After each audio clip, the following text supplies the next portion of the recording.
Thank you very much. So we're going to move on to our next application. So that's 191 Worple Road. Tim, please introduce the item. Thank you, Chair. Just bear with me while I share my screen.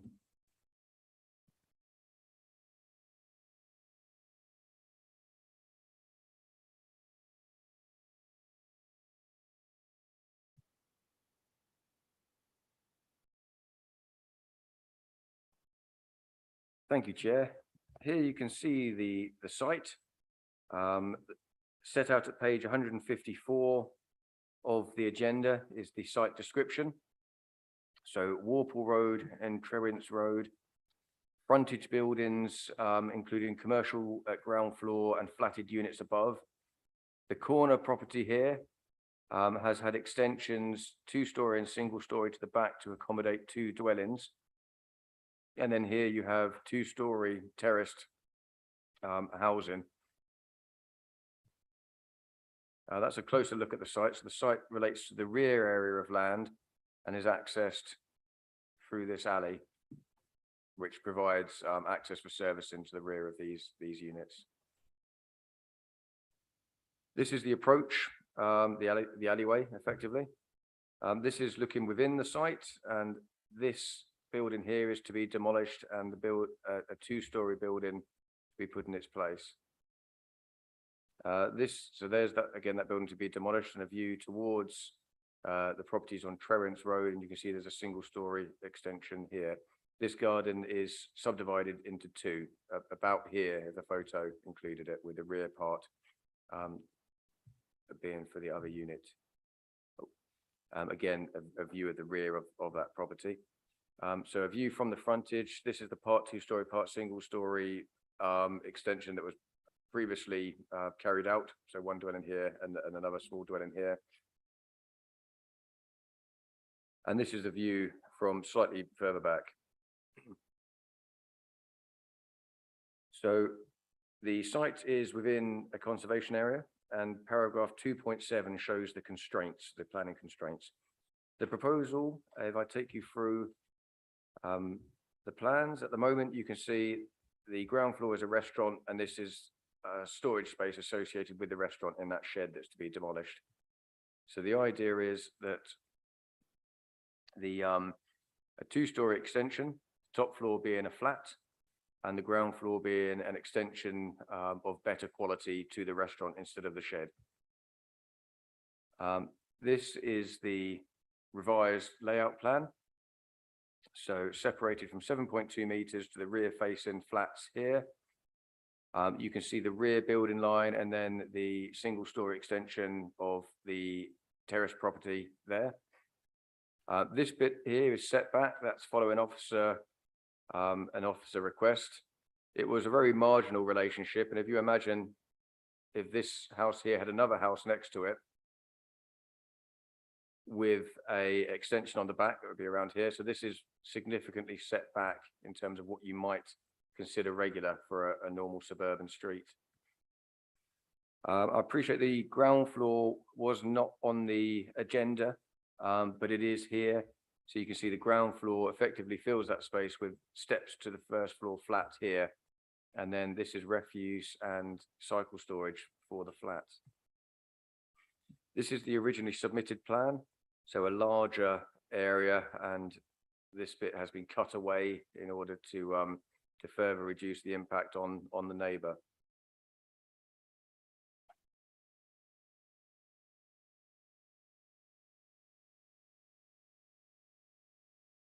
So in terms of the proposal, it is a 1-bedroom, 1-person unit, as I say, including cycle parking and refuse storage. In terms of neighboring windows, we have the windows to the flats here. We have a roof lantern, which I'll show you on another document here. And then we have the rear-facing windows of Constitutes Road. Now, if you bear with me for just a moment, I'm going to just show you the other document that I wanted you to see. So this is the position of the neighbour's roof lights. This neighbouring property has windows to the front. It's a single-story, very small unit, So the neighbours here have objected on the basis of light to this this roof light. As you can see, it's behind the it's within the roof valley, effectively behind that pitch there. As you can see from an aerial view here. So from this aerial view, this is where the neighbouring windows are. No side windows here. First floor windows of flats facing backwards here, and then these two are residential units. So there's some roof lights here, a roof lantern here, and then the main outlook is to the front. In terms of refuse storage, the existing unit has an alcove that's here, but that's not enclosed in any way. So under this current and that's there. So under the current application, we're looking for a more enclosure. In terms of consultation responses, that's page 155. There are now a total of 9 objections. In terms of key issues, that's set out at paragraph 7.1.1. The main impacts are going to be the impact on the conservation area and impact on neighbours. In terms of visual impact, it's considered acceptable, as you can see at page 161. We have had amended plans to show additional architectural detailing to include coin-in details to the corners, lintel details. The applicant had proposed red brick coin-in and lintel details with render to fill in the space between. However, they are amenable to changing that to entirely red brick should the committee feel it appropriate. Generally speaking, it probably will be better to have it in red brick to match the existing. So that is something that officers would recommend you take up. In terms of the impact on neighbours, that's at page 162. So you'll see that's subdivided into a number of impacts on various neighbours. It's possible that the quickest way to take you through this will be to show you an overhead plan. When in fact, if I go back to the aerial photo.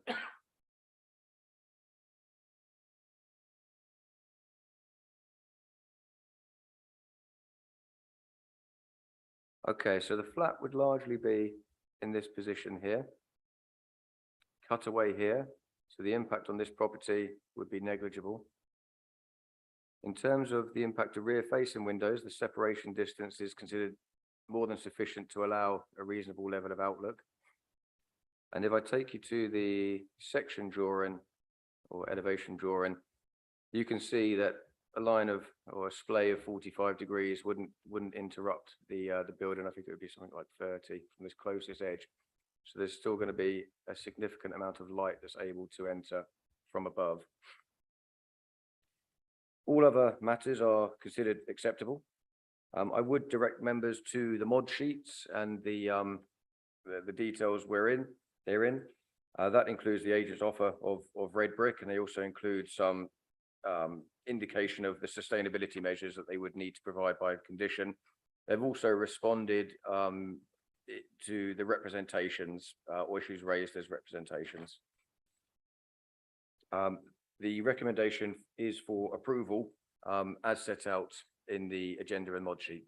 Thank you, Chair. Thank you very much. So we've got 3 speakers on this item. So can I call, is it Nicola? I think you're online to speak. Hi, yes. Hi, Nicola, you've got 3 minutes. Okay, thank you. Good evening. I'm the owner of number 2A Trins Road. Our property backs onto the current storage unit, which they wish to remove and rebuild a 2-story property commercial area. I'm speaking to you today because if this planning permission is approved, it will have a huge impact on our living conditions and our health and well-being. I and 9 other nearby properties have objected to this construction being given the go-ahead. My first concern is regarding the natural light and the impact on our health.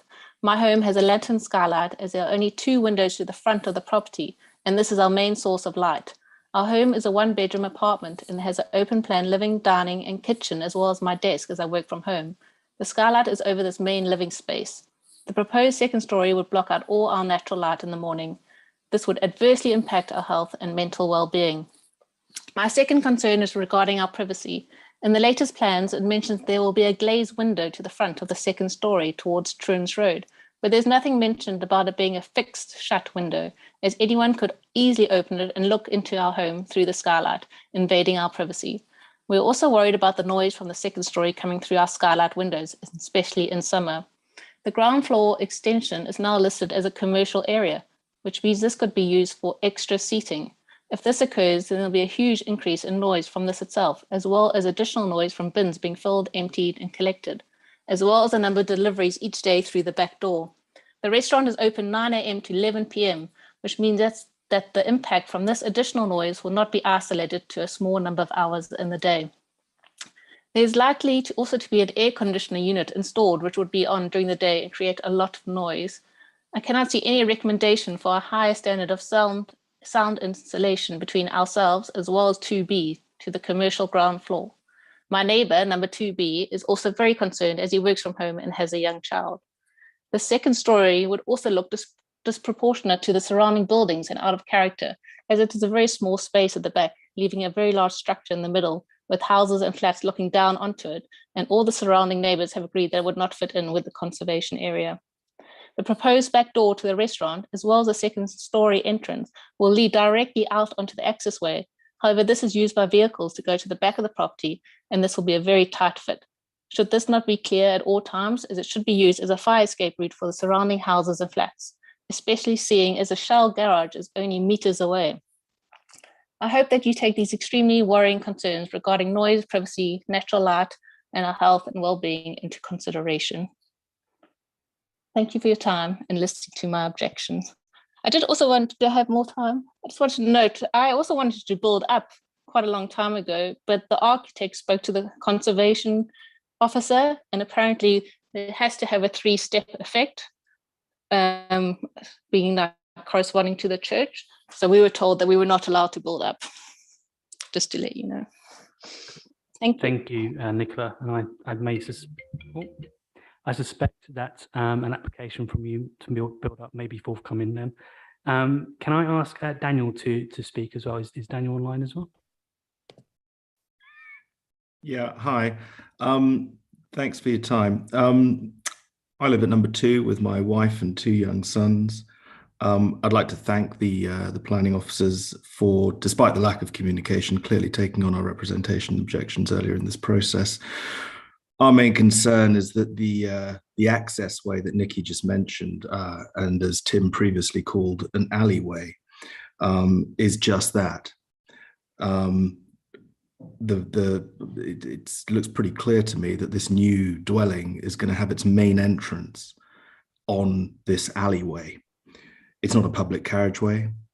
It's an access way for a disabled children's therapy unit next door on Worple Road. And I suppose our concern is what would the address of this property be? It's neither on Truants Road, nor is it on Whirlpool Road. What are we going to have? How's the postman going to find it? Where are deliveries going to go? Is it right to have the main entrance to a property on an alleyway? I don't think it seems very odd to me. The refuse that was mentioned by Tim earlier on, it doesn't belong to the restaurant. It's shared with Size Restaurant of number 191 Worple Road. It is a nuisance. It is open, so it would be great if it were, closed up, as they propose to do.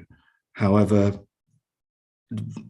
it's not entirely clear whether or not Size have agreed to this. The 191. So those are my main objections. I take on board everything else that's gone on, and I look at the place doesn't look particularly nice. And if it was a ground floor extension, it would have our full support. As it stands, it does seem a little odd to have a front door going out into an alleyway and closing up a bunch of bins that don't belong to you, or to the proposer. Thank you very much for your time. No, thank you very much, Daniel. We've also got Councillor Matthew Willis here. You've got 3 minutes. Thank you, Chair, and evening all. I want to start by thanking officers for keeping me updated through the planning process. They agreed with some of the representations made and did make improvements, so why are we here? Well, Merton does not have a 5-year supply of deliverable housing, and therefore it must be shown that the negatives of the scheme outweigh the benefits. There is a presumption in favour, as we have heard tonight. Why am I here? Well, this is before you today because of a member request. I am that member. 9 rejections have been received, and it is only right it goes through the full process. A reminder, this application produces only a 1-bed, 46 square metre property. So is it worth it? The existing scheme was granted in 2005 before applications were available to view online, but I've been told the development steps down on the side because it's in a conservation area and that's all that was permitted. Your report states the development will provide for improved facilities for the existing restaurant. I have dined there and am not anti-restaurant. What is not clear is why an improvement to the ground floor requires a flat upstairs. Paragraph 7.4.2 states the new build must respect the scale, bulk, and proportions, and 7.4.8 says that the proposal is subordinate to the main building. It is not subordinate to 2A Truants Road. The description says the ground floor would provide storage space for the existing restaurant, but in 7.5.7 of your reports, it says the specific function of this area is not known. Environmental health concerns for the upstairs flat brought about the acoustic report of the 20th of July. This report considers the ground floor may be used as a kitchen, but it does not cover 2A on the other side of the wall. Will it be pots and pans or cocktails till 11? We simply do not know for certain. That material consideration is called impact on neighbouring amenity, but I look now to standard of accommodation. The windows facing 2A truants have been dropped from 2 to 1 and obscurely glazed to overcome concerns about overlooking. The 5.5 metre roof terrace will now be entirely enclosed by high screens. Whilst I note these changes were in response to representations, the space now sounds oppressive. To add to this, the entrance is via the alley, which is an unmade track. The draft local plan calls for access points directly to the street, thus defining land to the rear as more private. Merton's adopted sites policy states that where relevant, the council will require the submission of a noise impact assessment. I say it's relevant here, may be worth deferring for that to take place with existing residents as the focus. If minded to grant, this should be pursued by condition.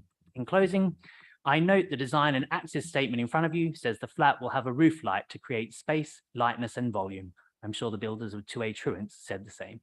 Thank you, Chair. Thank you very much for that very informed contribution.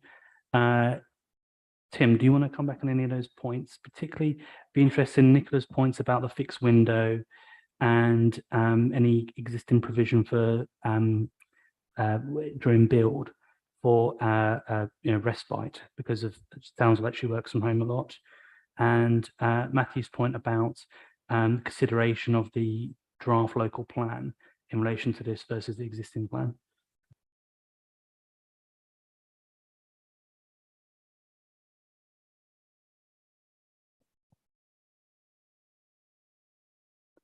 Sorry, Matt made a point that in the draft local plan, we're advocating for frontages to go onto the main road, whereas this goes onto a alleyway or a private access point. But again, I mean, these things are taken in balance, but it was just a point which is worth, because it will be a future consideration, but not part of this. Thank you, Chair. Yes, so I'll look to come back on those points. In terms of the obscure glazing, the general view here is that obscure glazing will prevent the majority of views out. It is a transitory thing for windows to be open in the UK, and the level of overlooking that then would be resulted. If the window opens, there might be able to be someone stick their head round, but the level of overlooking is really going to be quite low. However, if members feel that these windows should be fixed shut, that wouldn't be unreasonable, so that could be added on as a condition. A lot of the noise impacts will be dealt with under building regs, but that certainly could be something that if members were minded to approve could be included as a condition to specifically relate to not only the floor above, but the units beside, to ensure that the soundproofing is of a sufficient level. In terms of improved facilities for the restaurant, why does it need a flat above? It doesn't need a flat above. That simply is the proposal we have before us.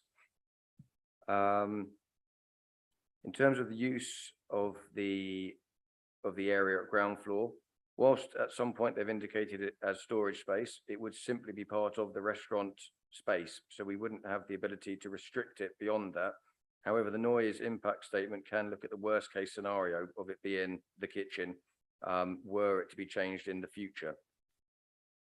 In terms of the space being oppressive, it does meet with the relevant standards in terms of floor area and light penetration. I appreciate that the terrace area, I mean, it may not have the sort of outlook that one might want, but given that it's not always essential to provide external amenity space, my professional opinion would be that that would be a difficult reason to defend. In terms of frontages onto the main road, yes,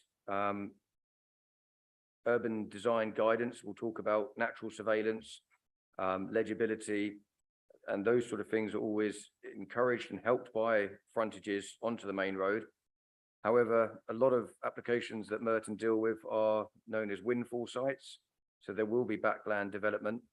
So the fact that it doesn't have a frontage onto a main road, whilst desirable, again, that must be taken into context with the rest of the development as to whether that could reasonably be a reason for refusal, given that a lot of development in Merton is going to come forward without necessarily a frontage onto the street in each instance. Thank you, Chair. Thank you for coming back on those points. Questions, colleagues? So we've got Michael, Susie, and then Caroline. If we were to approve this application, can we make a heat pump a condition of its approval? Thank you, Susie. I think I may have missed something, but I'm just trying to work out where, given that this is going to be potentially above a kitchen, if the person living in the tiny flat upstairs, if there were to be a fire, how do they get out? What have I missed? It's a very good question, Caroline. Yeah, I'm concerned about the bungalow, number 2A. I think the skylight is really their main source of light, because the other two windows are in quite a very busy area near a church and near a bus stop, near two restaurants, near hairdressers and all sorts of, there's people going up and down that street all the time, so they have to have their curtains drawn. So if their skylight is obscured by another story overshadowing it, it is going to be, as Nicola had said, very detrimental to mental health, especially if she's working there all day, working from home. So reverse order. So maybe, Tim, if you just bring back up that diagram and run through the angles again for Caroline, just to address that. So that was about light for Nicola. Susie's point about fire, it's interesting as well, because I was trying to identify how you get in and out quite easily on the diagrams. And Michael's point about heat pumps, I want to add an addendum to that. Nicola mentioned about, you know, the sound of any air conditioning units, etc., etc. Can they be mandated to be located in a way to direct sound? You know, we can't dissipate all sound, but the location matters in terms of the amount of sound generated for those neighbouring properties. Thank you, Chair. Coming back on that, there isn't an air conditioning unit proposed at the moment, but were it to come forward, it would need planning permission. So there would be an ability to control the impact, location, and noise impact of it. In terms of the skylight, this is the rough location. You'll note that the two-story wall that's part of the extension here is significantly closer than the two-story wall of this neighbouring development. You know, it's certainly less than that. I mean, the wall would be separated by this sloped roof, and it would be a relatively shallow pitch. So I cannot see how, with the vast expanse of sky available to it, that we could reasonably mount objection based on this relationship. However, that will be a matter of judgment for members. In terms of fire safety, it's not a requirement of minor applications to provide details of fire safety. It is dealt with by building regs, whereas for major applications, they are required to provide a fire strategy. So that's something that we haven't got at this stage, but it would be required under separate legislation under building control. In terms of requiring a heat pump, if the applicant were proposing a heat pump, then yes, we could provide that, but the policy situation only allows us to insist on a 19% reduction in carbon dioxide levels over and above that of building control. So there's many ways in which they could do that. A lot will be the materials in the actual building itself. It could be a range of different renewables potentially, but at this stage, we wouldn't be able to reasonably insist that this was as a heat pump unless it came forward from the applicant. Thank you, Chair. Super. Last round of questions on this one. Anyone there to add? Jill, Susie, and then myself. Jill. Sorry, yes, thank you. Just a couple of things. Bin storage, smell, nasty smell. Whilst I appreciate that restaurateurs do try very hard not to allow, you know, overflow of bins, etc., which can attract vermin and foxes alike and create bad smell. If there is going to be an increased usage, it would be very kind and neighbourly of the applicant to ensure that more than adequate storage is provided for bins so that they are not raided by rats, so that the immediate neighbours and the new flat are not affected. Second thing is that something which maybe has been answered, but I can't find the answer, is the business of ducting for extraction of kitchen smells. If it is the case that the kitchen is extended into this new area, which could happen, what's going to happen with regard to the current ducting? Does it have to be recited anyway under the new build, or is there the potential for it to be recited? And would that need to be a fresh application? Thanks. Thank you, Susie. I'd like Tim to go back to that diagram of the roof light in the neighbouring property. I'm trying to get my head around which way the sun is coming across, but I think it's going to be such that the sun will be passing over the two-storey extension with the effect that it will block the light. The neighbour's view that she won't have any morning light in her property looks to me as if it might be right, and that would be very serious for her. The other one was, sorry to be dull, unless somebody asked me this question and I simply missed it because I'm so tired. In the event of a fire, how does somebody get out? I think those are the two. Thank you. Thank you. And so my question was relating to sound, and we talked about the operating hours of the restaurant. What discussions have been had with the applicant about additional soundproofing, and what is the art of the possible on this one? So 3 questions: sound, discussions, and the art of the possible.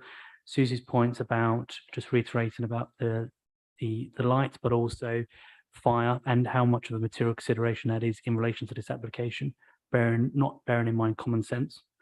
And also Jill's point about bin storage, and particularly really interested about the ducting, because if we can mandate the ducting to go higher and out, then that addresses any smell issue, I would hope.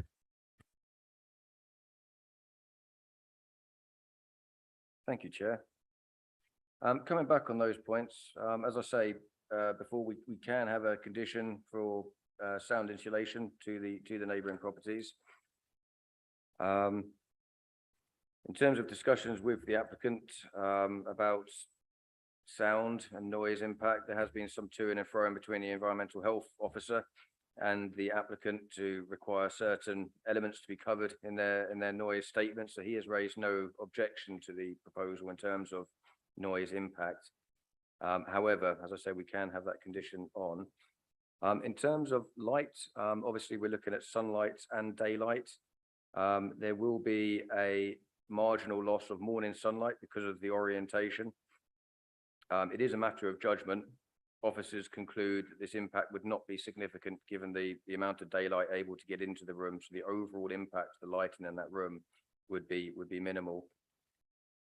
In terms of the ducting, you can see on the plan here just about this rectangle. That's where the ducting is. If I take you to some of the photos, it's basically the ducting isn't proposed to be moved at the moment. Where it is could largely be retained. If it were needed to be changed in the future, it would be subject to a planning application, and we would have a degree of control over it. So you can just see the ducting here. So it wouldn't be affected by the proposal, which would be next to it here. So I'd imagine it could link up fairly easily if the kitchen were moved to here, but any changes to that would then need a further permission. In terms of fire, as I say, it is a building control matter for minor applications. So not something that is a consideration at this stage that we could require additional information for. I'm just trying to take you to the first floor plan. So you can see in terms of the main entrance, that's the stairs here. Were there a fire and you required emergency access, it would have to be through, presumably, one of these windows, either here, but then you have the screens on either side. That one, I imagine, would be too small as an escape room window. So here or here. But beyond that, I would only be speculating as to the requirements. But as I say, it is a requirement under building control. In terms of waste management, the existing restaurant already has a need for bins and use of bins. So any issues would likely be existing, but I do note the point that this would facilitate some increased usage, which may require some additional bin storage or at least frequency. If members feel appropriate, I mean, it is an existing servicing route for the bins there, but we can add a waste management condition to require details of the waste management for the restaurant as well as the residential unit.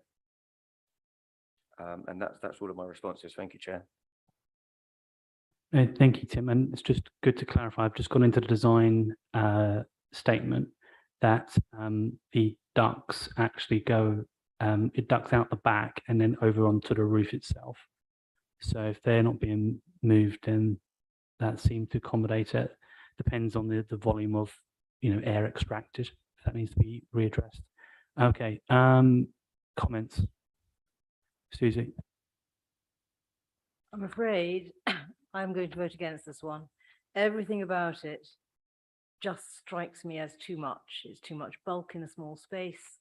The standard of the accommodation is very poor. That back terrace is, particularly if the barrier is turned into a brick barrier, which has been discussed, is going to be in permanent shade and looking out at walls all around it. It's not a pretty picture. It's a tiny flat. I know it meets the minimum standards. It also has virtually, I know it meets the minimum standard of light as well, but it's very short on windows and it's going to be dependent on that light well above it. And above a kitchen, it sounds like a horrendous place to live.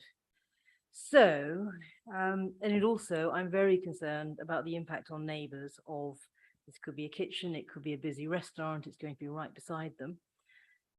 Both noise and smell and long hours, all of them don't sound good. And finally, in relation to 2A, I think there's a world of difference between sunshine flooding into your house and just daylight. And I can see if they lose sunshine for half the day, as they would because of the orientation of where the two-story building will be, that would be really major for them. So everything about this makes me feel that the flat is unnecessary and it is going to be a big negative for all the people around it. And I think we should say no to this. Thank you. Thank you. Tom? Yeah, I think in my mind, I think it'd be quite straightforward if it was just the ground floor extension for the restaurant. Appreciate it still might not be the ideal situation for those living around, but probably it would be livable with. But yeah, as has already been said, I think the one bed flat just seems to be overreaching. And I think, yeah, if it was to perhaps come back just with the restaurant extension, that might make slightly more sense. I appreciate we'd have to discuss that if that happened. Thank you very much, Tom. Caroline. Yeah, I'm going to vote against it. I'm concerned about the fire escapes, which you're saying are just windows that people have to get out of. And one of the windows actually leads out onto the roof of 2A with the skylight. So that's not ideal. And secondly, obviously with 2A, there's a big building opposite there.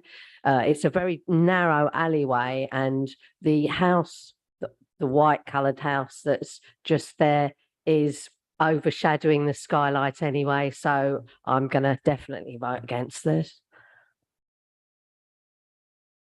Thank you, everyone. Any further comments? Oh, Jill. Yeah, I mean, I'm pretty much persuaded also by this discussion this evening. The point about fire escape really scares the hell out of me. I'll be absolutely honest, and I'm glad someone drew this to our attention. Again, you know, the loss of light, stroke daylight, stroke sunlight, you know, it's going to be miserable for that person living there. If they were building something of extremely high quality that was making a serious dent into our housing issue, another story, but it really isn't. So I'll be voting against. Michael. Yeah, following the technical briefing, I wasn't really sure where I stood on this one entirely, possibly leaning more towards favour, but I think good points have been raised here at committee tonight that now incline me to actually vote against this one. I think comments from fellow committee members about if it was just an extension to the restaurant, that would be a much better application. And for the pain it causes, like Councillor Manley says, it doesn't really do anything to alleviate the housing crisis in the borough. So all of those things considered, and given negligibility on actually doing much towards housing, I think in this case I will be voting against. Thank you, Michael. Does anyone else want to speak? No? Cool. All right. So we will then proceed to a vote. So all those voting against this application?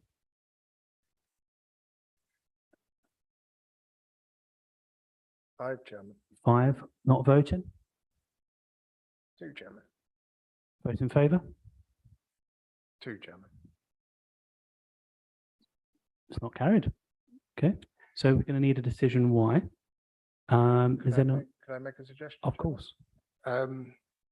Just to guide members, that's been really helpful debate. It's been very, very detailed, actually. Probably more so than you need to be at this stage. The time to really draw out the detail would come if there is an appeal lodged. And I think there are some things that officers need to take away and check.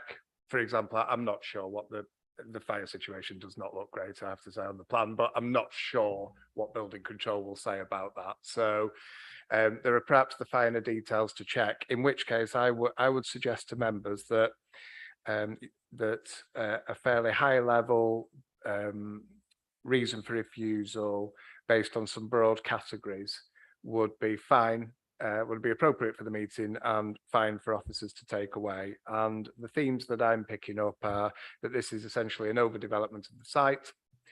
There's an incompatibility issue with the restaurant.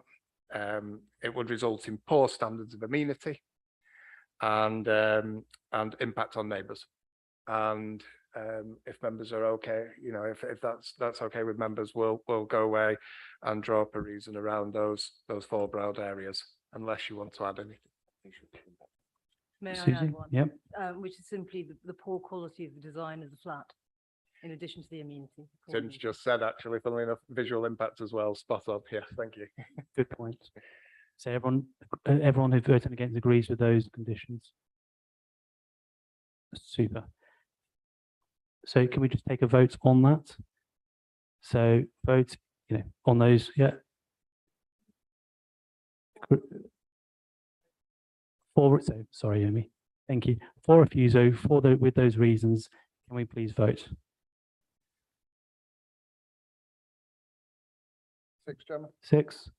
Not voting? 1, Chairman. Voting against? 2, Chairman. Super. Thank you, Amy, for keeping us on our toes. Cool. All right. So we're on to the next item of business. That's 153 Links Road. Stuart, please introduce this item.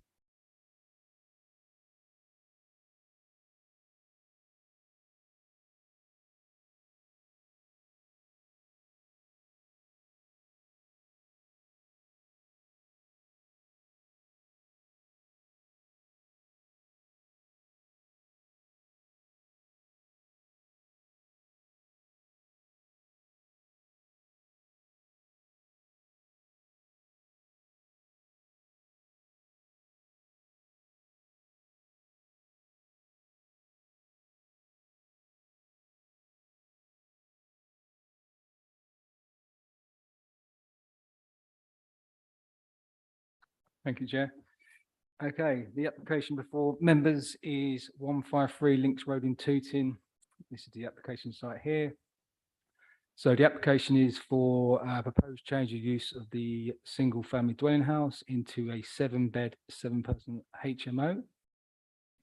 Just going to turn members' attention to the mod sheet quickly. In terms of waste arrangements, there is space in the rear garden, quite a large rear garden, so that can be accommodated there. The waste officer at the council has provided comments in 5.3 of the report. Climate change, members have raised, as on other applications, the requirement of an air source heat pump. We put this to the applicant recently, and they would prefer to do other climate change measures such as insulation and low energy electric fittings, but that would obviously be a point for members to discuss whether or not what type of measures we can put in place. The Article 4 direction, which would basically mean that the council are looking at an Article 4 direction to restrict HMOs from 3 to 6 persons being carried out without planning permission. So in certain wards in the borough, the intention is to require all HMOs to require planning permission. And the Graveney ward, which this is located in, would be one of those wards which would be covered in the Article 4. How many HMOs in the nearby area? Details are provided within the mod sheet on that, and also in the reports. And what constitutes a HMO license? So just for clarification, that the council's HMO team would require a license for any HMO of five or more unrelated people. So just moving back to the development, so it's 153 Links Road, which is here, Jersey Road down the side. The surrounding area is predominantly 2-story housing. So in terms of the, this just moved quickly through the photographs. So this is the back of the property here. And this is the side view from Jersey Road. This is the property here, rear garden here. There's an outbuilding here, which is not subject of the application. This is a photograph taken from the front, Jersey Road here, Links Road here. So in terms of refuge and cycle storage, as I said before, this will be located in the rear garden here. This is what the applicant considers that they could use for the type of cycle storage, which will be located in the rear garden. So just quickly moving to the floor plans. So as I said, it's a 7-bed HMO for 7 persons. There are no extensions proposed as part of the proposal. All the units, all the bedrooms, etc., the units meet the minimum space standards, and there's no objection received from the council's HMO officers. There'll be a 21 square metre combined kitchen living space here, a living space of 12 square metres here, and all the bedrooms meet minimum space standards, and 5 of those bedrooms will have ensuite facilities. So here at ground floor, moving up to the first floor, ensuite facilities of the bedrooms here. These 2 bedrooms don't have ensuites, but moving up to the top floor, there's a shared bathroom here, and these 2 bedrooms have ensuite. So in terms of principle of the development, London Plan Policy H9 of the London Plan states that the HMOs are an important element of London housing. HMOs do meet an identified need for single persons in the borough, which provide an affordable standard of accommodation, so it is a valuable source of housing. In this instance, members should note that the proposal is for 7 bedrooms, 7 persons. And as I highlighted before, a HMO of 3 to 6 persons would not require planning permission. So this is only one additional person. This is why it needs planning permission. So one of the main objections received from Councillor Kirby, I believe, is the over-concentration of HMOs in the area. As set out in the report, we provided details of that, how many HMOs are in the surrounding area.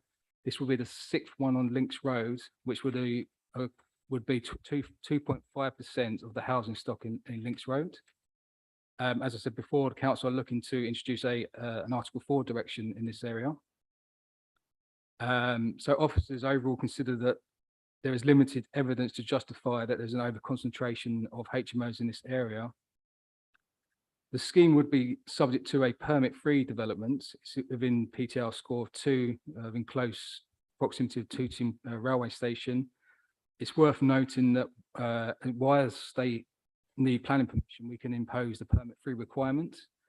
If it was permitted development, so 3 to 6 persons, we would have no control to impose the permit-free. So this is considered to be a benefit of the scheme. So overall, members, officers are content with the scheme and recommend the application be approved and subject to legal agreement. Thank you.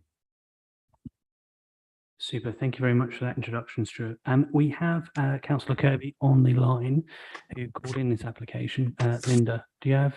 Yep, you're there. You have 3 minutes, please. Thank you. I do want to oppose this. I think it's an overdevelopment. There are 7 people unrelated expected to share kitchen, dining, space. The room sizes are small. It's limited amenity space. And if they put the bins in the back rather than have 5 bins in the front, which is what tends to happen with HMOs in these small houses, it's going to reduce even more the amenity space at the back. So it's a loss of a small family dwelling.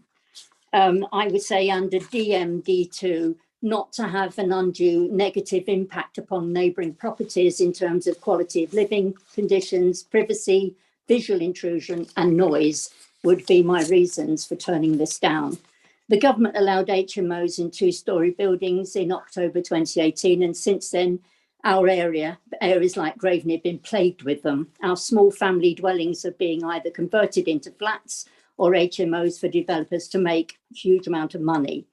We have 55 HMOs currently in our small ward, and several more on the list, plus illegal ones that we find out about when neighbours start complaining about the noise or the ugly bins that fill the front gardens, many of which have no recycling use at all.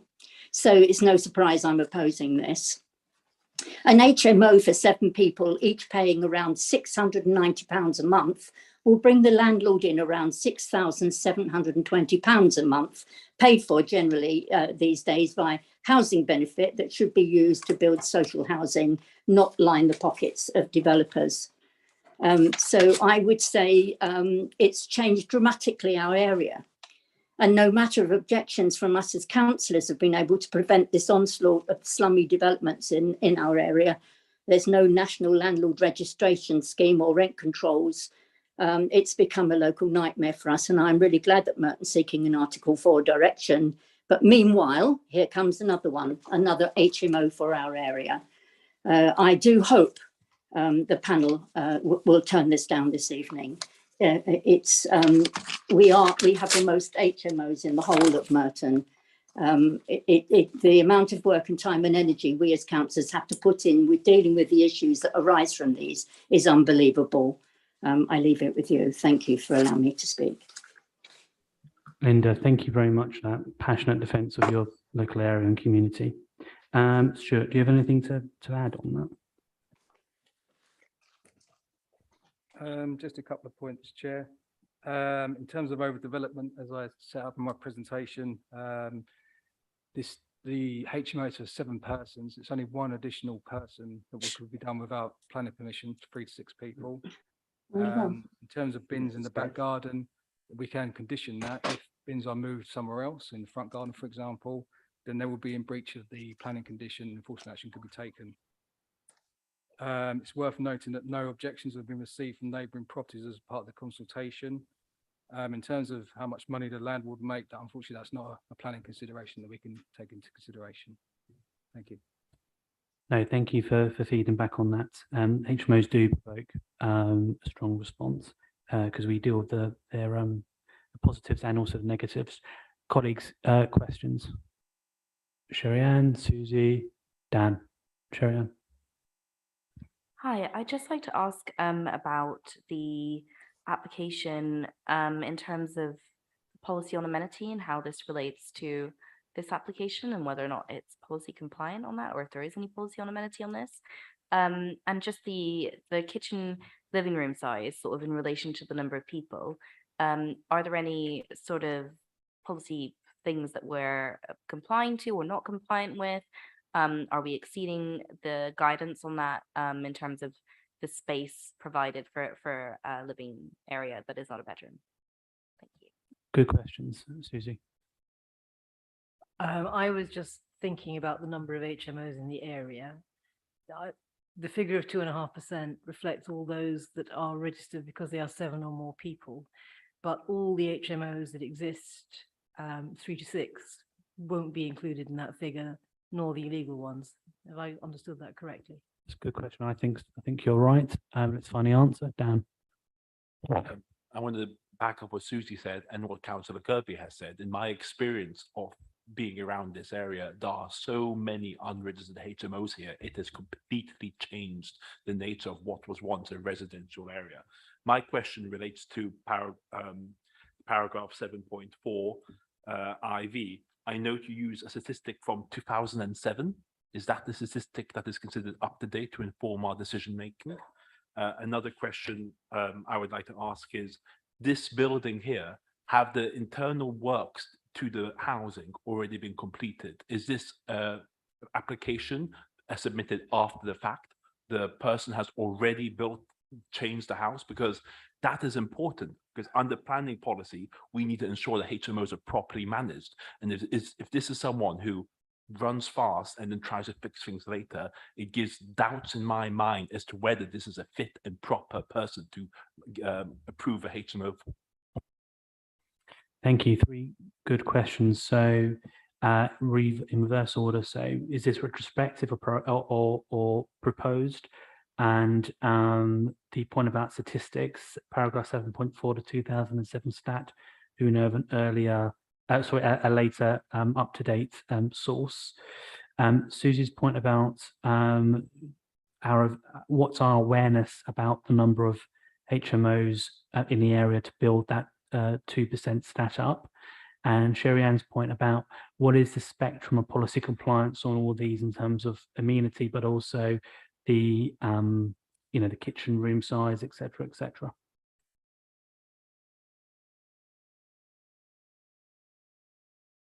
Yes, thanks, Chair. So in terms of the point, in terms of are the council aware of other HMOs which fall under 3 to 6 persons, unfortunately, we don't know all of those addresses.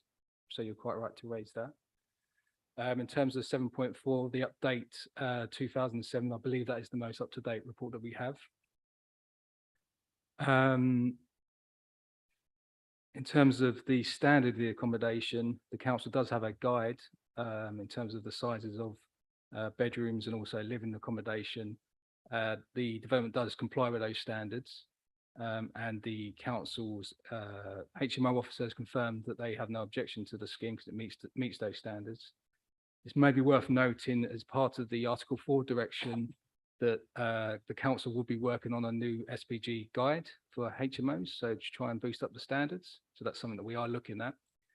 Okay, is that covered? Cool. All right. Another round of questions, anyone? Dan again, and yeah, I'll give it to Dan. Sorry, my question was, have the changes to this property already occurred? So all of these shared communal stuff, has that already occurred? Because that would give me questions as to whether this is a fit and proper person to hold an HMO license.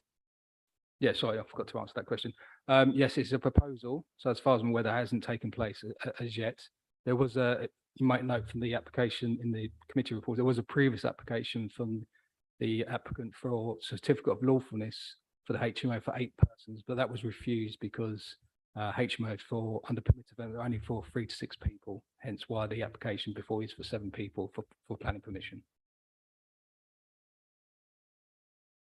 Okay, if there are no questions, we'll move to comments.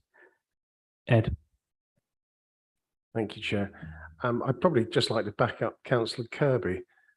In my 8 years as a councillor, I've served with Councillor Kirby on a number of panels and other meetings, and I know only too well the problems that she has experienced with HMOs, and as have other councillors, and it is a big problem in that ward in particular. I have heard of it before, and I just, what is alarming is the amount that spring up that aren't known about and are discovered purely when councillors go canvassing and or get complaints from neighbours, and it just increases the amount of fly tips, the litter, and the general feel of the area. So I shan't be supporting this. Thank you. Susie and then Jill. Can I just endorse what Councillor Foley has said?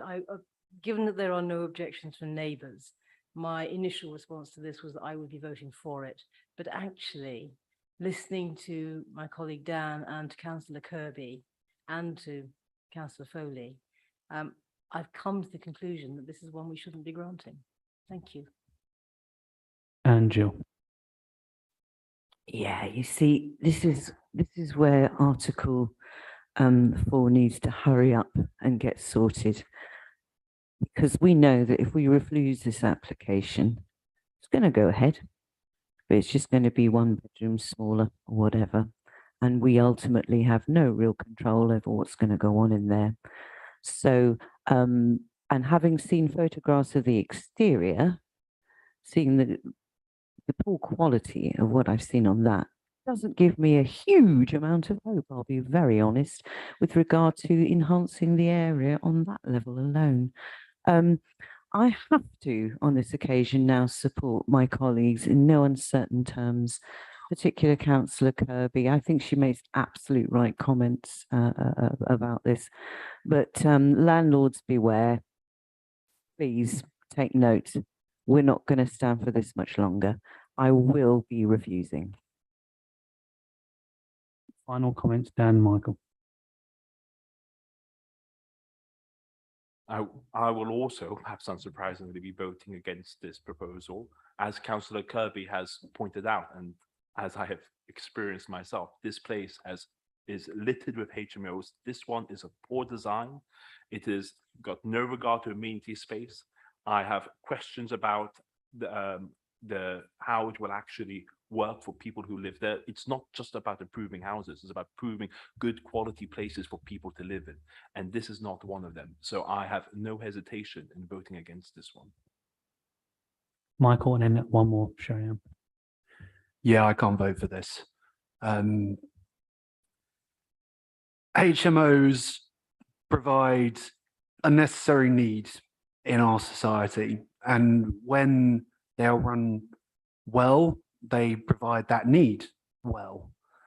But the fact that, in my eyes, the design is poor and they're trying to stuff 7 people into a property that I do not think can hold 7 people to a decent standard of living.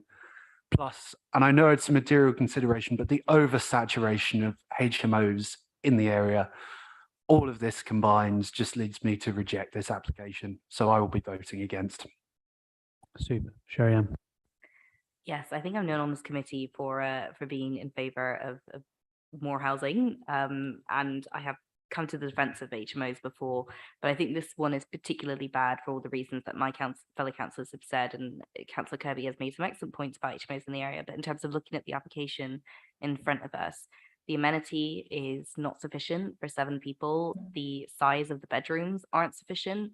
it's a poor quality of design, the conversion. And it doesn't fill me with confidence either that officers had previously refused the permission, the permitted development permission for 6 people. I mean, that doesn't fill with confidence either. The waste management is shocking, considering that this is 7 different people producing waste. And we all know that the problems on Links Road with waste anyway, so I think that's contributing to an existing problem. Far be it for me to vote against an HMO, considering that I've lived in a lot of HMOs myself, but I would not have liked to have lived in this one, and I have a feeling that it would be a real detriment to any residents moving into this HMO. So those reasons, I'm inclined to vote against. Thank you very much. Okay, we'll proceed to a vote. All those voting against this application? Unanimous, Chairman. Not voting? Madam Chairman. Voting in favour? Madam Chairman. Thank you very much. So we need reason or reasons for refusal. From what I hear from everyone's conversation, we've got several actually. So it's overdevelopment, lack of quality, amenity design, and waste management. Can I get a vote on the reasons for refusal? All those who agree on those? Unanimous, Chairman. Not voting? Against? No. Thank you very much. We'll now proceed to the last application. So that's 225 Streatham Road. Jonathan.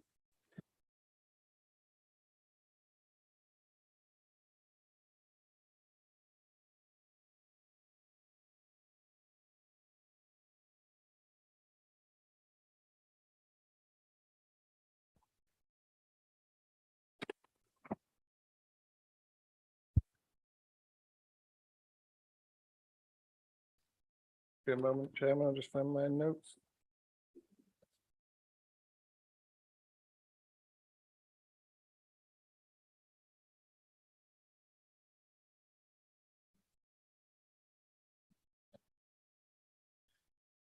Thank you, Chairman. So yes, this is the application site at Streatham Road. The proposal is for the creation essentially of a new building, canopies, parking areas, and a one-way access system coming off Streatham Road and out onto the bungalows residential cul-de-sac. And not insignificantly, actually, I should mention that at the boundaries of the site would be, around the accesses I've just talked about, would be a new 3-metre high acoustic fence. And all this would facilitate a mix of uses. There would be motor repairs at the site, tyre sales and fitting, a hand car wash, and car sales as well. So just to point out some of the surrounding site features, we've got the railway and the embankment at the rear of the site, the main route here, which is Streatham Road, and then the bungalows residential street to the north.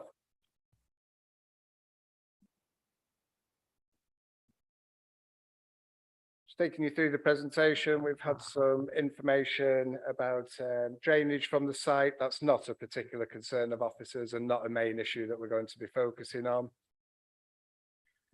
We've got the former layout of the site. You'll see fronting Streatham Road, shops and a workshop, and then a bungalow and office just adjacent to the access point out onto the bungalows. Some more information there about drainage, and then a closer view of the former site layout, but it doesn't actually look like that anymore, because this application is in part retrospective. And what you see now on the plan in the top left-hand corner is what the site would look like. So you have Streatham Road running in this direction. As I say, you would have fronting that 3-metre high acoustic fence, an access point in off Streatham Road, the only into the site, a car wash area and canopy. There will be a motor repairs and tyre fitting building in this part of the site, and then car sales would take place just adjacent to that in the corner of the site there. This is the nearest residential property at the bungalows.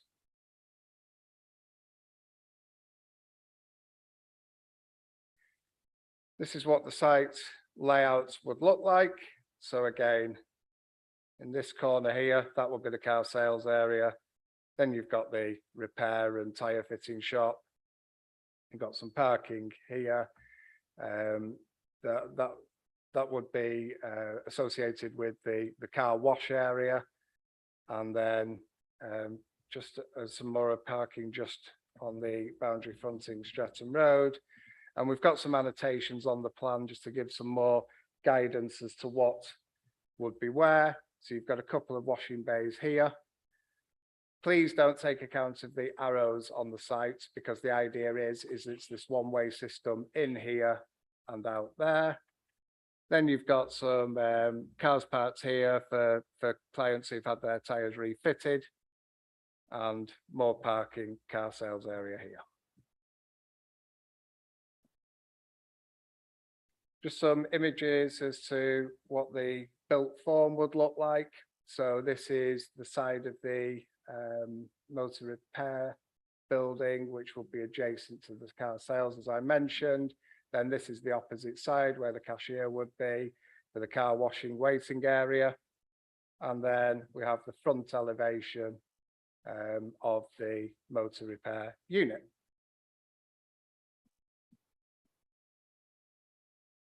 A bit more of a close-up. You've got the front elevation along Streatham Road, again with that high boundary treatment and access point. I would point out that the embankment at the back, the trees there would be kept and upgraded. The planting would be supplemented as part of the scheme on that rear part of the site with the rail tracks beyond. And we have just in the corner of your screen there an aerial shot of the car wash area, and again the repair unit. We've had some swept path analysis done. I have to say, in fairness to the applicant thought that this issue was resolved. But as we've prepared this presentation for members, the council's highway engineers have actually found some inaccuracies still in the swept path analysis, and do raise a technical objection on the grounds of highway safety due to the information in their view not being quite correct. So we will be raising that as a potential reason for refusal. But just before I do, just some photographs taken very recently of what the site looks like at the moment. So this is the elevation from the bungalows with that nearest residential property that I mentioned. Then that's the access point out onto the bungalows with the Streatham Road elevation further along. And then this is an image of the actual Streatham Road elevation and entrance point to the site. So just to run through a few points from my point of view. We are committed to seeing the regeneration of the site. I want to make that clear. We've previously issued permissions for development here. They were for mixed use developments, including residential. Now they've not come forward, and we have to judge this site on its own individual merits. It is a scattered employment site. That's what it will be identified in as under policy. It has had a poor appearance in the past. And environmental health now, subject to that acoustic fencing, do not feel that it would be an incompatible land use with the residential. So they're the points that are in favour of the application. And we have also had one letter of support from a third party. Against the application, we've had 47 letters of objection. Now, just because we've had such a weight of representations against the proposal, of course, doesn't mean that the planning committee should refuse it. What I would encourage members to do is to focus on what the policy for this type of land use says. And for me, the one that jumps out, the one that is most relevant, carries greatest weight in this case, is actually detailed on page 212 of the agenda, paragraph 7.4.4. That deals with the National Planning Policy Framework, and given that the local plan is still emerging and has not been adopted yet, the NPPF still carries great weight. And the reason for that is the design policies supersede the current development plan policies when it comes to design.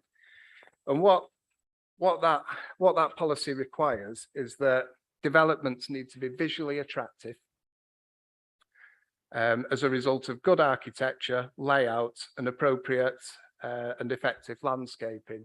And I'm afraid that none of those apply for me in this case.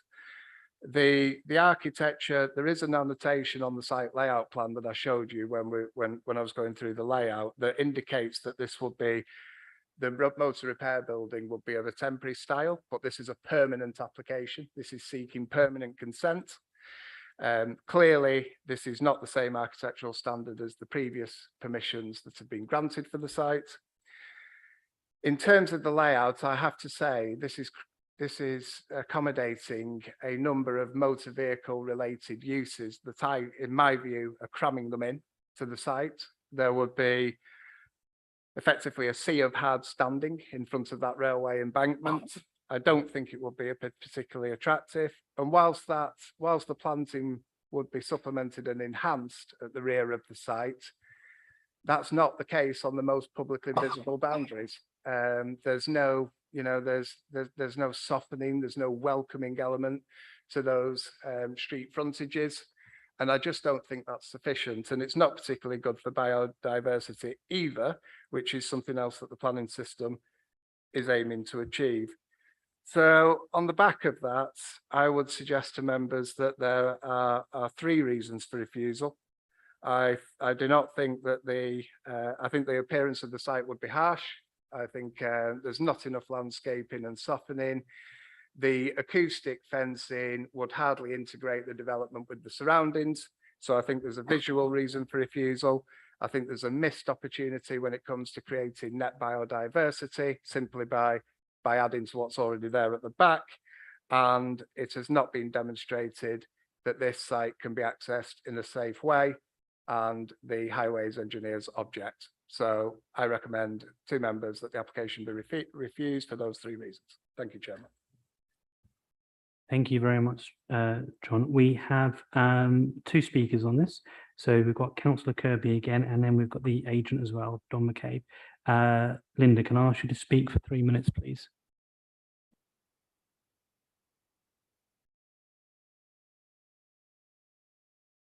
You're just on mute.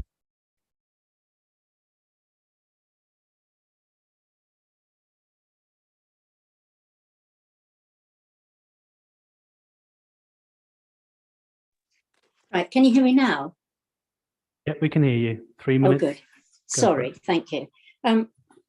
Thank you. I'm pleased to hear that there's a recommendation to refuse. Can I say, on the 3rd of July in 2019, permission was granted for 28 residential units to be built at 225 Streatham Road. The site has been derelict for over 5 years and is a blot on the landscape. When work started on the site at the beginning of this year, residents were excited until they saw the huge metal structure that didn't resemble housing. On inquiry, they discovered it was about to become a repair and car wash business. The landlord who'd neglected the site had now leased it to this company.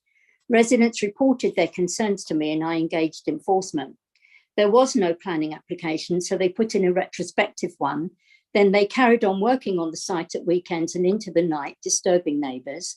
They erected signs saying the car wash would be opening soon, and I reported it to enforcement. On the 1st of February 22, without planning permission, they erected a sign, Southwest 16 hand wash opened for business. The shutter to one of the entrances was covered with graffiti and a section of the fencing was a shabby corrugated panel. One resident reported the entrance was at the top of the bungalows with a queue of cars causing mayhem on an already dangerous and busy junction. The water from the cars that had been washed was pouring out onto Streatham Road. I contacted enforcement and a stop notice was issued. Since then, the site has not been in operation. It is a blot on the landscape. 225 to 231 Streatham Road is a significant site, big enough to build housing. And that was approved and is needed. What isn't needed is another car wash. We already have a car wash in Streatham Road by Figs Marsh and another one on the other side of Figs Marsh in London Road. The leaseholders approved, like the landlord, they have little regard for the neighbours and the area. In terms of civic pride, I want residents who live in this area to feel we are on their side and that their environment is one we would be happy to live in.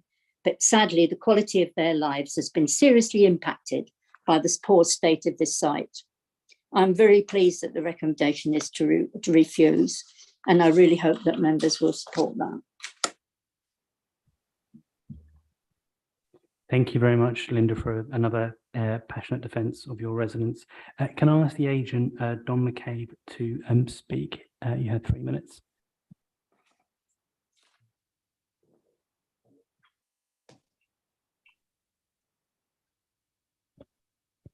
Right, hello. The reason why we're actually back in front of the committee is that we appeared in February and there was a recommendation for refusal. But due to the applicant here, and this is also the man who put in the application for the residential, the committee decided, the last committee, it's not you guys, the ones before you, they decided that we would not get refused, but we would get extra time to provide some information regarding noise and transport. And we went away and we spent the last 6 months, 7 months working very closely with one of the planners on the board. And we should have been at this last meeting, the last meeting of yours. And a couple of days beforehand, we were told there was too many cases and we were now going to be not heard at that committee meeting. At that time, the recommendation was to get the application passed. 5 days ago, I get a letter to say we're definitely at this meeting, but now it's been refused. So I've just got a few things to say. It's seldom acceptable for a council to add to the reasons for refusal on submission of a planning application. The previous decision is one of overriding weight. And when resubmitting a scheme, it should be done with the expectation that permission will be accessed against the same parameters. Sorry about that, I can't see through them. Local planning authorities are at risk of an award of costs if they behave unreasonably with respect to the substance of the matter under appeal, for example, by unreasonably refusing or failing to determine an application, or by unreasonably refusing or failing to determine a planning application, or preventing or delaying development, which should clearly be permitted, having regard to its accordance with the development plan, the national policy, and any other material considerations. I got told a few days ago the reason why it was going to be recommended for refusal was because of the hoardings and of the air quality. To hear the gentleman talk today, I don't recognize it. I can't even believe you didn't know that we've been in front of a committee and we've been sent back here to provide information, which we've done. One last thing, refusing to approve matters where the objection relate to issues that should already have been considered at an earlier stage, imposing a condition that is not necessary, relevant to planning and to the development to be permitted, enforceable, precise and reasonable in all other aspects, and so does not comply with guidance in the framework on planning conditions and obligations. The NPP says refusing to enter into discussions or to provide reasonably requested info when a more helpful approach would probably have meant avoiding an appeal altogether or issues being narrowed, thus reducing expense associated with the appeal. Thank you very much. I've got a load more to say, but yes. I know it's all right. Don't worry. 3 minutes goes past. Yeah, I know. Yeah. Cool. Now, I thank you very much. Before I ask John to come back and speak on that, I just want to draw out one of the points you mentioned, that this is indeed a new committee. There are new faces, and there is a new officer team, so to speak. So I'm sure you'd appreciate a fresh pair of eyes. Yeah, but we've been told to come back here to provide this extra information. But again, that was You need to know that. That what we do need to know that, and it's in the pack. But you do also accept the reality that that was the decision of the previous committee. We are picking up their work, and are making a decision on this application. Okay, Chair. Okay. I'll ask you, John. Would you mind adding comments on that? So that's the way you want to play it, yeah. I would just make one point. Thank you, Chairman. Yes, we have to, officers have to make the recommendation.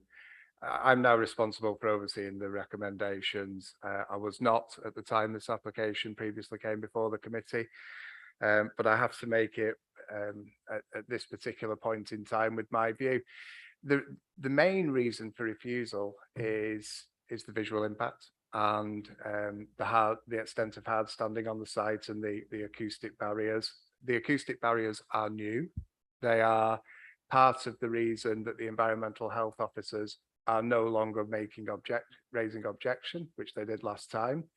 The highways engineer has acknowledged that a mistake was made in terms of the swept path analysis not being correct.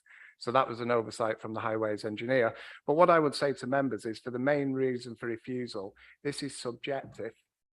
And I'm entitled to come to my own subjective view and recommendation on this, just as the planning committee is fully entitled to come to your own subjective view on design. And of course, you can overturn my recommendation. We had to prepare the report for this meeting, and that's my professional view that I would like to put forward. Thank you very much, John. And yes, I'll open that to any questions from the floor.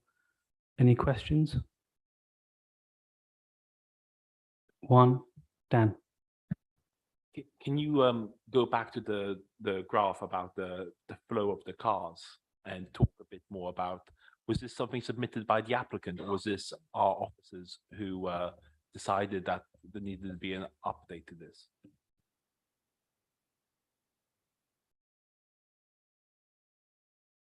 Thank you, Chair. I will respond on this query. You can see the swept path analysis here. The issue which has come to light is that if you can see on the top right of the drawing there, sorry, the top left, that is for cars exiting onto Streatham Road. But the plan shows them exiting via the bungalows and then being on the right-hand side of the road. The approach, which is at the bottom left, which is entering the site, also shows the vehicles approaching on the wrong side of the road. So there seems to have been some confusion here as to the intentions.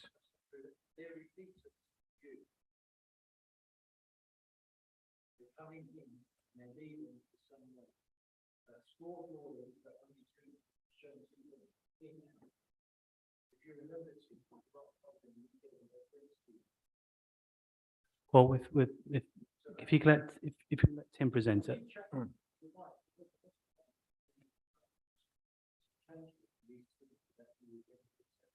Don, thank you very much. So Tim. We do have, on the 25th of August, we have comments back from the transport planner to say he was happy with the swept path analysis. And it's only today that he's got in touch with us to indicate that there is an issue. I'm not a highway engineer, so I can only really pass on the information that I've had from our transport planner. But the view from him has been that it shows them coming out on the wrong side of the road. Well, that's the drawing we've got, and it's a drawing that was there, and it was time beforehand to make that point made. Okay, well, let's hold that there. So are there if there are any further questions? Simon. Just because obviously consciousness may go to appeal or something, am I right that you're saying that there are good reasons for rejecting this, even if this swept analysis didn't turn out to be correct, you still think there's good reasons for recommending to us that we reject it? Absolutely, Chairman. Actually, in the report, the highways reason doesn't appear. It is my recommendation. Like Tim says, this was something raised by the engineer with Tim today. Otherwise, it would not have been a reason for refusal. So there seems to be some confusion about it. It's up to members whether or not you feel that is a safe access from your perspective, or whether you think there's sufficient confusion not to include that as a reason for refusal. But my points would be, irrespective of that issue, the report has been published with 2 reasons for refusal: the design and the lack of sufficient biodiversity creation. Fantastic. Any further questions? No? Comments? Sherry-Ann, Susie, Dan. Thank you very much. So I've had a lot of history explained to me about this site from my ward councillor, Councillor Kirby, and I must say that this site is an absolute eyesore. The visual impact alone on the surrounding streetscape is not great. I mean, if anyone wants to go and walk down there now, I mean, it looks terrible, and this application doesn't seem to improve that. There's lots of existing amenities sort of similar to this in the area. I would refer back again to the biodiversity net gain where there's none existed. It's all hardscaping. I'm not sure if I used that properly. But again, the visual impact on the local community is poor. There's no contribution to the local community. There's no real benefit to local residents, or really any residents. And using your speech to sort of attack officers and sort of downsplain to us when we're very clear that this was a different committee wasn't really the best idea. I don't see you in your speech why we should support this, or you didn't give me really any real reasons against the refusal to support. So for all of the reasons that were very well outlined by our officer, I will be voting to refuse this. Thank you. Susie. Thank you, Chair. I think given the confusion about what's happened in relation to the traffic flow, I'm happy to disregard that when thinking about whether this should be accepted or refused. Visually attractive, it is not. And the appearance of the acoustic fencing, which I understand is new, would be frankly hideous. And those things together, for me, are enough to say that this is not a good plan, and one which I will say no to on those grounds.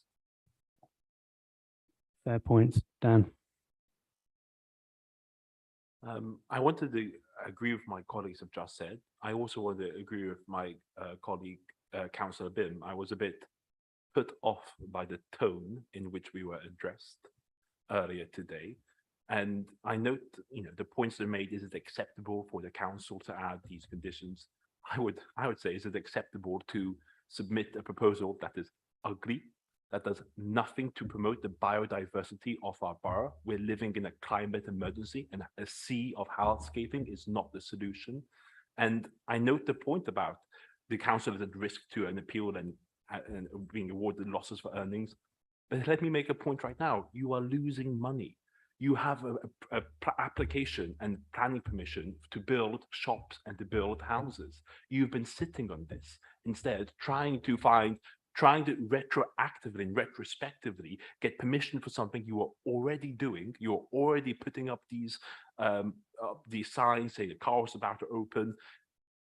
It's unacceptable to my mind. You've submitted something that's ugly. You're doing nothing to support the biodiversity of our area, and you are shooting yourselves in the foot. And also, it's a huge slap in the face to the families in desperate need of housing and living in overcrowded accommodation to have planning permission, be sitting in it and doing nothing. There are so many reasons to reject this proposal, but for all the planning policy considerations, such as biodiversity and the design, I have no hesitation in voting against. Jill, Michael, and was it Tom? No, okay. Sure, Michael. Oh, all of the above, frankly. Notwithstanding the impact, insufficient biodiversity, let's think really hard about this. It's encouraging fossil fuel vehicles into an area that is, is residential. Sorry, no go. Not having it, don't want it. Quite apart from the fact that you have sat on this application where you were asking for housing and done nothing with it. Did you ever have the money to build the houses? It makes me feel that this is a very cynical application from day one. And I'm certainly not in the mind to approve anything that's going to be wasting water and burning fossil fuels near some housing and causing distress in that way. So I'm definitely going for refusal. And I don't appreciate the attack on the previous committee either. Michael. I think it's pretty clear cut. Very rarely does this panel get recommended to refuse an application. So on the basis of our officer's recommendation and trusting in our officers that the decision is correct, I do not see how the committee can do anything other than to refuse this application, as well as all the points that my colleagues have made this evening. So I will be voting against. Thank you. No further comments? No? Okay. So we're going to move to a vote. So because this is a refusal, it could be slightly, just explain the process. So you'll be voting again for the proposal on the order paper. So if you're voting no, you're voting to vote against the officer recommendation. If you're voting yes, you're voting in favour of the refusal. Is that clear? If you're not voting, you're not voting. John? Yep. Yeah, could I just clarify as well, Chairman? There is this issue of the highways reason for refusal, and there's a debate about which is the latest plan. Tim has checked. We think that the swept path analysis that is being presented to members on that screen is the latest plan we've received. That's what we think. That's been challenged by the applicants. The report and recommendation, of course, is just on the grounds of design and biodiversity. I don't know whether you want to go on that basis or add the possible highway reason for refusal as well. Just confirm 30 seconds.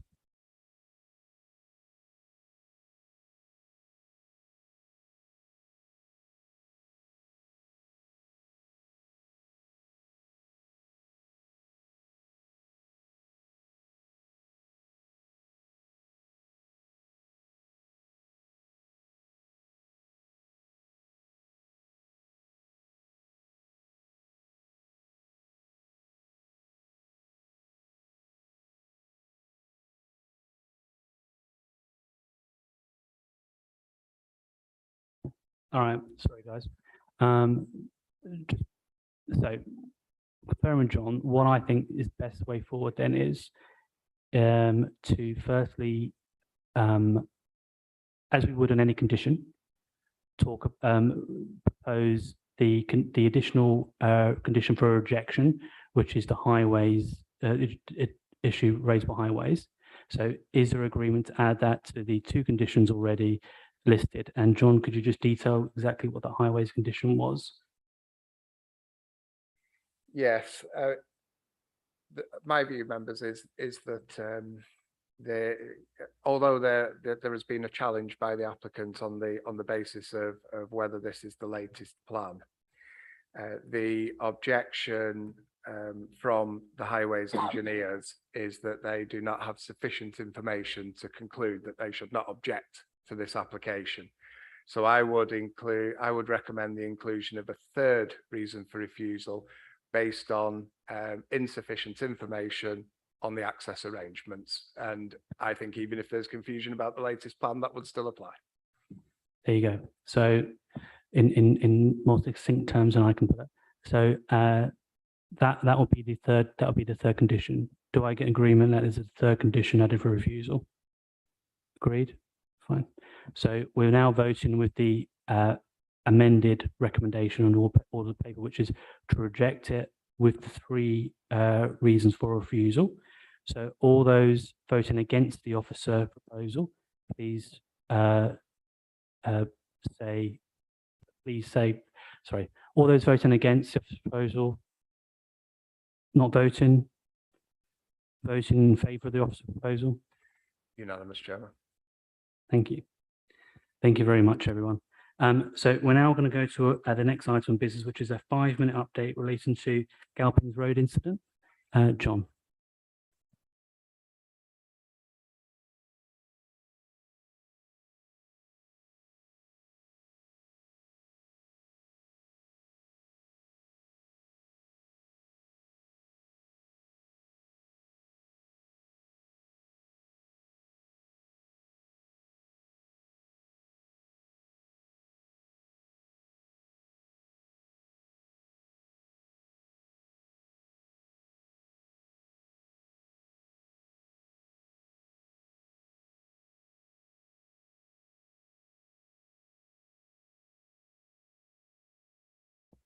Thank you, Chairman. This is, I'll keep this a fairly brief update just on what building control officers in particular have been doing around Galpins Road since we last met.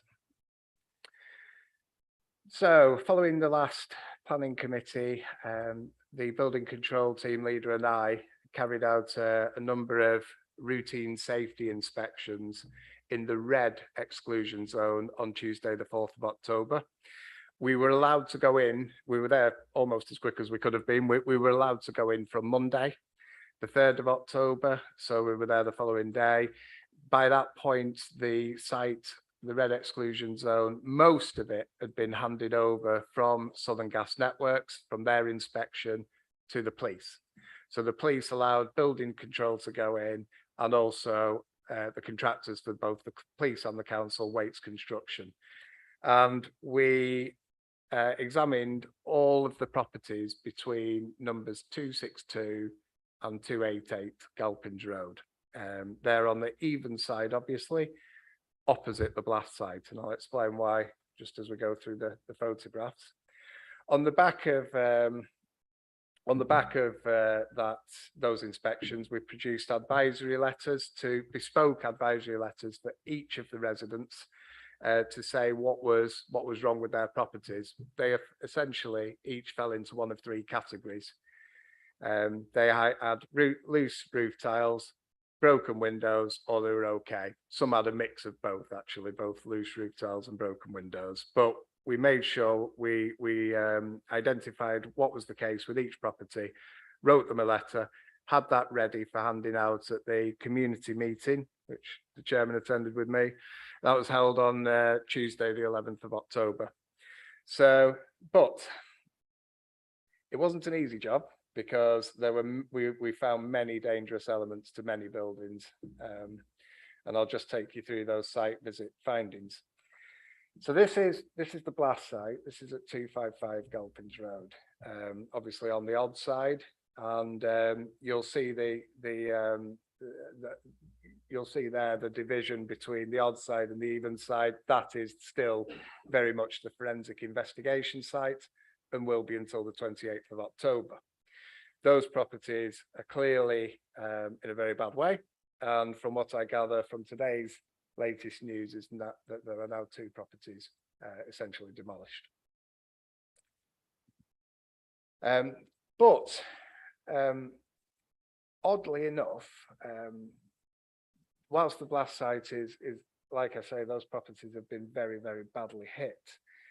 As you actually get not too far down the odd side of the street, either way, the properties have stood up fairly well. They've not, so even, this property here has perhaps not had the impact that you thought it might.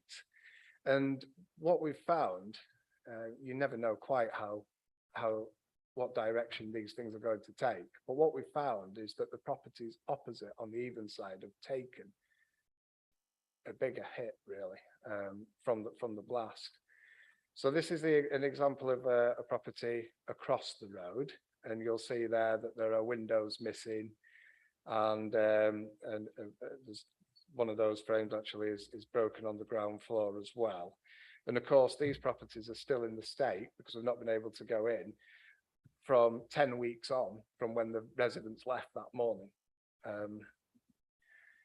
And then you can really see the impact that's just come straight across the street and has really badly damaged the windows. Less that you can't really tell with the roofs, but you can as you stand further back in the street. And obviously weights have been up there. They've scaffolded quite a long way down the street now. And yes, there are many loose tiles that have needed moving. But that gives you an indication as to the direction the blast has taken. Again, serious damage to windows. There are doors that won't open. They're simply wedged shut. You'll see on the first floor there that the glass has been completely shattered. All that glass needs taken out. All those windows need boarding up. Yeah, and the closer you inspect, they're just, yeah, and I will say one thing to members as well. It's one thing looking at the photographs. When you actually stood there, it's unbelievable. And yeah, there are about 30 properties, I would say, that are in a significantly bad way. There you go. You know, some of the doors wedged open, and windows too. Lots of glazing, and yeah, it's just property after property. And unfortunately, there's lots of debris on the floor, so you can see, you know, bits of glass there that all needs clearing up. Frames as well, and yeah, just some close-ups to demonstrate the impact, really. Yeah, you just move along the street and you can't believe it, really. And yeah, just bits of damage. Anyway, we're trying to remove all loose elements, and great progress has been made, actually, because in terms of the next steps, weights, as I say, have already got the scaffolding up. It wasn't a job that they could just use a cherry picker in the end. The health and safety executive simply wouldn't have accepted that because of the extent of the damage. So they've had to scaffold and then move the scaffolding along, but they've been making good progress. And we have gone beyond our remit, because the remit of building control is to remove immediate danger, which are the tiles and the broken glass, board up the windows, make sure that no tiles can fall down on top of people boarding up those windows. And that is really the extent of what we should be doing. Weights have weatherproofed the roofs as they've removed the tiles. So we've tried to protect the elements of the houses that have been exposed. That allows residents to come in and collect their belongings. Oh, by the way, Weights, I can't remember if I just said, Weights should have finished that by Tuesday. So that is really good news, because then we can allow the residents to come back in and collect their belongings. We still have a job to do, a big job to do, because we are working closely with the Association of British Insurers and members. There was some concern raised by residents about how proactive they thought their insurers might be. We are really working with the association to encourage the members to be as flexible and pragmatic as possible. For example, accept the weatherproofing that we've carried out. We're happy to facilitate those discussions. I think they will go on for some time, but we will get involved, happily get involved with the insurers, the loss adjusters and the residents directly. And once the police leave the site on October the 28th, we hope that will be the point that full structural conditions surveys will be carried out by the insurers, and that more and more residents can get back home and back to normal. So that's where we're up to in the last month. If anyone's got any questions or. Ed and John. Thank you. John, I understand some of the residents may not have been insured. Yeah, what's happening with that? I mean, is the council just making it, getting the roof on and the windows and leaving them? Oh, well, yeah. What we've said about that at the moment is we're not sure of the full picture still. And actually, it goes beyond that. Some residents who are insured and don't see why they should involve their insurers. This is, this is not something that's happened by way of their actions or anything like that. They don't see why their premium should go up, and they don't see why it should be their responsibility. So there's a lot going on around that. What the council is doing is sourcing a legal firm to provide advice for residents exactly how they go about that. Just like to add to, there are some landlords that don't have the insurance as well. So it's a complicated picture that I'm grateful for John and colleagues to navigate. Jill. I think just again, as last time, just to reiterate our gratitude, John, to you and your team. Honestly, you go into these situations probably for the first time, and it takes courage and tenacity and a great deal of sensitivity and thoughtfulness as well, all of which you seem to all demonstrate. So my hat's off to you. Thank you. Thank you. Any further questions or comments? Cool. Now, I'd just like to echo on behalf of the committee Jill's point as well. And yes, this is going to be continuing, but I'm very grateful for your efforts. Thank you, John. And yes, so we do, what I'm going to suggest is we defer the planning deep dive until, planning enforcement deep dive until next time. Planning appeal decisions, do we have any worth highlighting at all? Yeah, I've had a look at them, Chairman. I don't need, there are three. I don't need to open my agenda. The one we successfully defended, so we made the right call. One was we lost an appeal against some internal alterations to a listed building, and I've spoken directly with the applicant about that because it appears that we've been too stringent, and well, we are very stringent with our listed buildings, and it's difficult because that's what I want the officers to be.